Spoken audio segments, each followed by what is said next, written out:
শ্রেয়াস আইয়ারকে নিয়ে social media একদম গরম হয়ে আছে, তাই জন্যই কি ওডিআই ক্যাপ্টেন হিসেবে কনসিডার করা হচ্ছে বিসিসিআই এর তরফ থেকে শ্রেয়াস আইয়ারকে।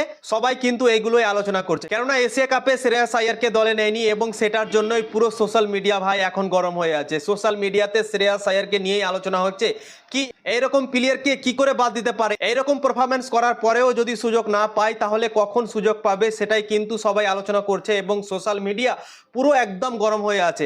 এবং সেই মাঝে কালকে খবর এসছে কি বিসিসিআই নাকি ওডিআই ক্যাপ্টেন্সি হিসেবে শ্রেয়াস আইয়ারকে কনসিডার করছে। রোহিত শর্মার পর নাকি শ্রেয়াস আইয়ারকে ক্যাপ্টেন হিসেবে দেখছে ভারতীয় দল। তো সোশ্যাল মিডিয়াকে ঠান্ডা করার জন্যই কি শ্রেয়াস আইয়ারের জন্য এই কনসিডারটা হয়েছে বিসিসিআই এর তরফ থেকে, এরকম তো দেখে মনে হচ্ছে। কিন্তু সবাই অন্য অন্য দিমাগ লাগাচ্ছে, কেউ বলছে কি সোশ্যাল মিডিয়াকে ঠান্ডা করার জন্য এইগুলো করছে বিসিসিআই, কনসিডার করা হচ্ছে শ্রেয়াস আইয়ারকে ওডিআই ক্যাপ্টেন্সি হিসেবে। এবং কেউ কেউ বলছে কি না, লং টাইমের জন্য হয়তো ওডিআই ক্যাপ্টেন্সি রাখতে পারে শ্রেয়াস আইয়ারকে ভারতীয় দল। তো তোমাদের কোনটা মনে হয় অবশ্যই কমেন্ট করে